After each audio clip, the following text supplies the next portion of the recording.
Welcome to this Global Indian Times podcast. Mental strength is key to winning, says world champion sailor Homi Motivala. In this podcast, Homi Motivala reflects upon the lessons learned while winning a world championship in sailing. A Global Indian Times interview. January 6, 2023. Homi Daddy Motivala is one of the most accomplished sports figures in India. In a country which had, and still has, few competitive sailors, he and Pushpendra Garg won the 1993 World Championship in the Enterprise class of sailboats, which are 13 feet 3 inches long. They are among the 3 Indian teams who have won the World Championships in sailing.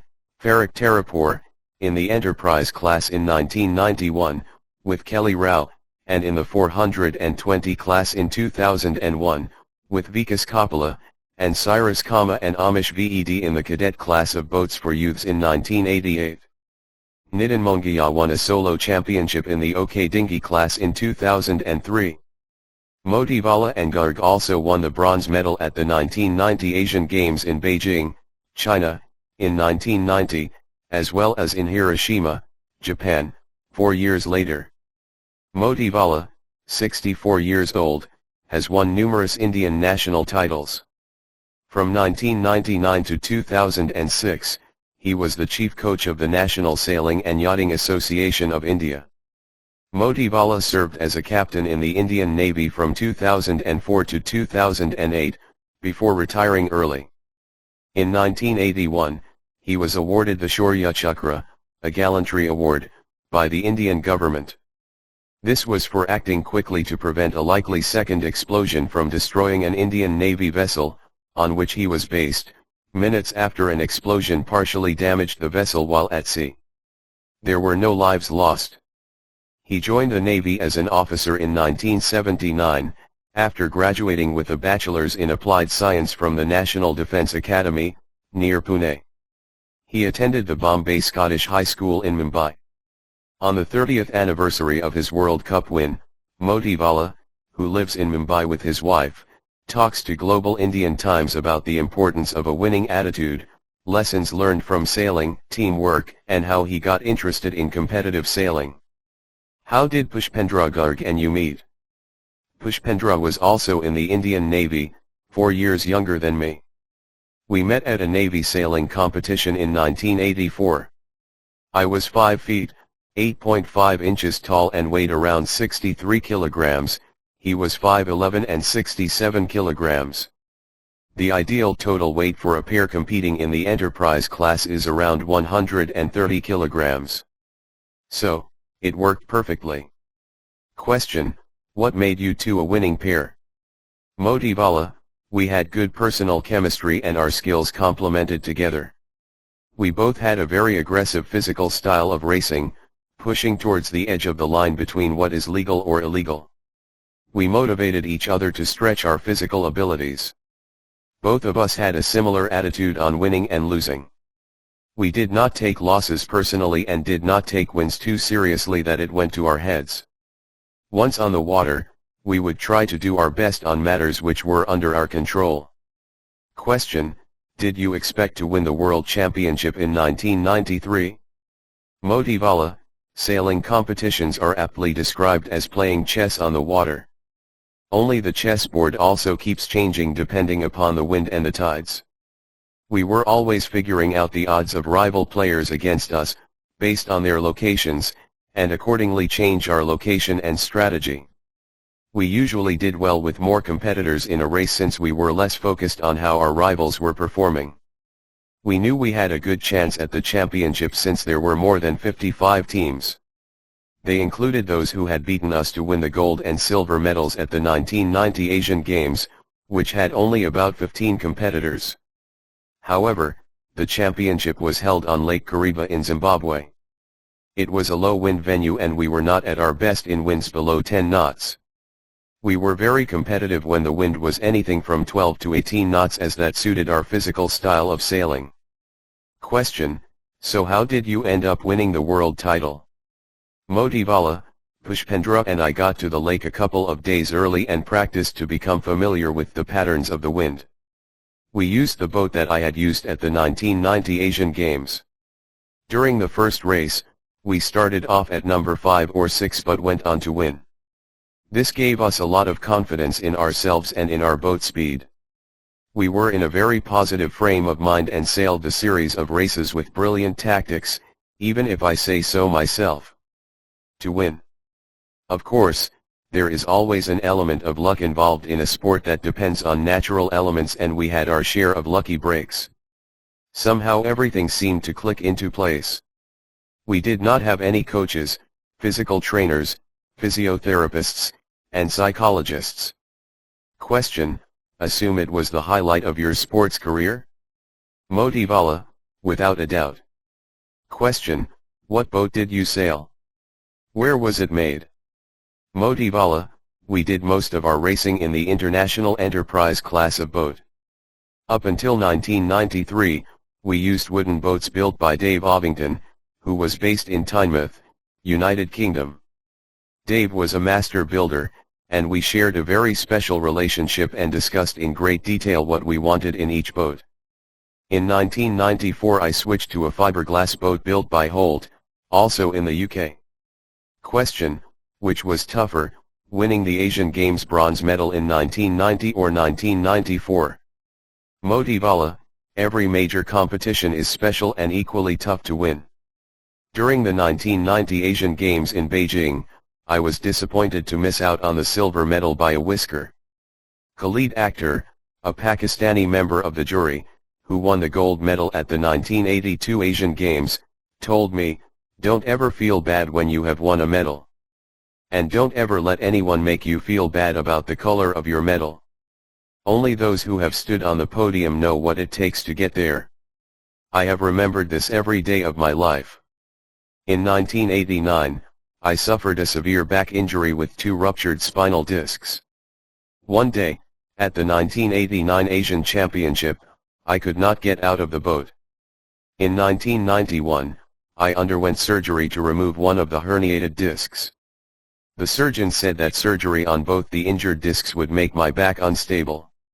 With physical therapy and exercise, I was back to 98% of my strength by the time of the 1993 World Championship.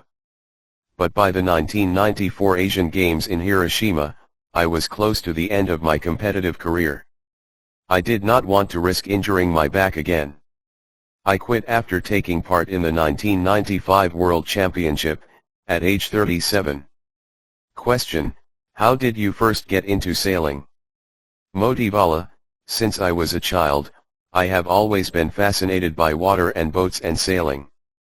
I often dragged my parents to the gateway of India, and we got on the small, creaky, wooden sailing dhows that took passengers for a short trip in Mumbai harbor. I was intrigued that you could just use wind to power a boat. My brother, who is 4 years older, joined the Sea Cadet Corps, a youth organization like the Scouts. I was curious about the boating and sailing programs in which he participated. He did not take up competitive sailing. When I was 11, I too joined the Corps, which charged a small nominal fee.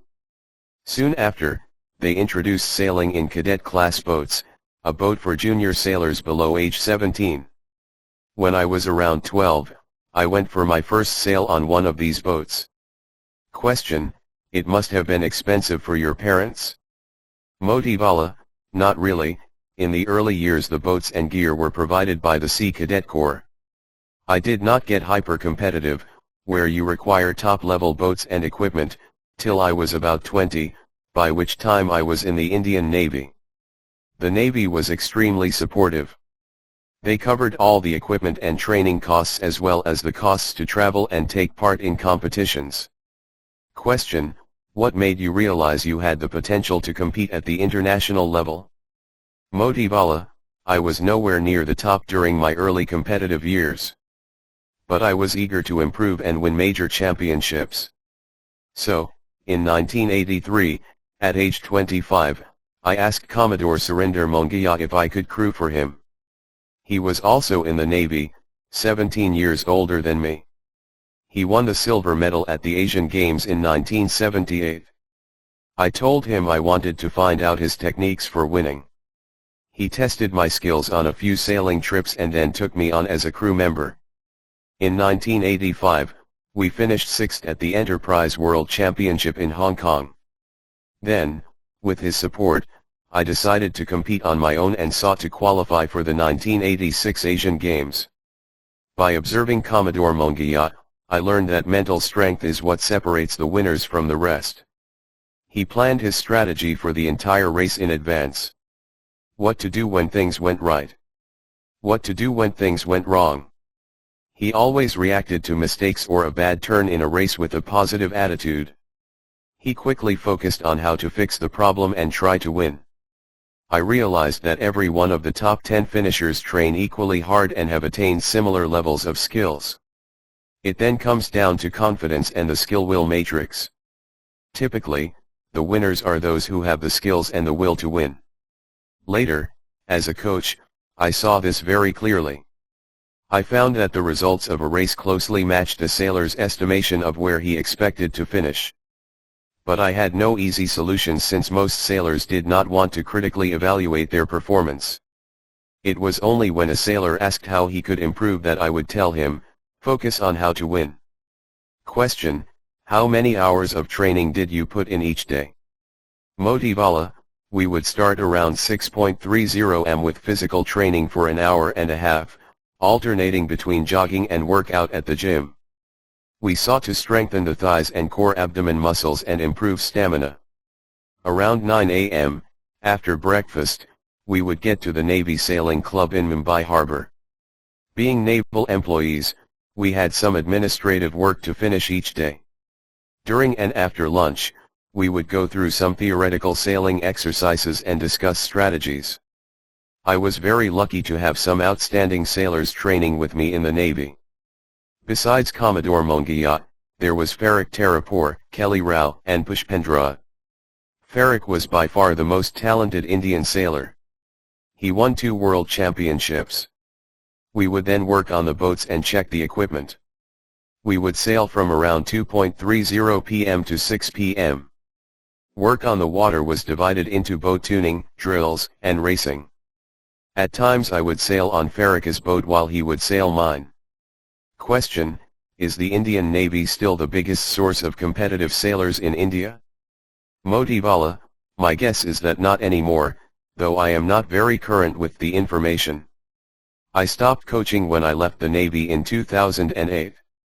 My rough estimate is that the numbers today would be equally split between the Army, Navy, and civilians. India has a long coastline. But sailing is not a popular sport, given the expense. Has it expanded beyond Mumbai? It is true that sailing is not very popular in India and no doubt that cost is a major factor. However, the number of sailors has grown a lot in the past 2 decades. Most sailboat racing programs are supported by company sponsors. Besides Mumbai, Chennai, Bhopal, and Hyderabad are major hubs for competitive dinghy racing. Chennai ran a very successful program for junior sailors and some of them went on to represent India at the Olympics. The National Sailing School at Bhopal also runs a very successful program. At the Yacht Club of Hyderabad, Commodore Mr. Suhaim Sheikh runs a program for underprivileged children which covers their education, diet, and coaching. Some of his students have represented India at international competitions. Question: what lessons did sailing teach you? Motivala: it taught me lessons for life, independence, dealing with adversity, accepting the good and the bad, stop looking back at what might have been and look ahead to the future, and humility. Question: do you still sail every day? Motivala: I am a founding member of the Bombay Merchants Cup, which promotes sailboat racing in large keel boats. We run races every Saturday in the Mumbai Harbour. I am also a part owner of a 50-feet boat that we sail in the races. I sail only for pleasure and race for fun, though my fellow sailors would disagree. Thank you for listening to this Global Indian Times podcast. Kindly subscribe if you are not already a subscriber. And pass along to others who may have an interest.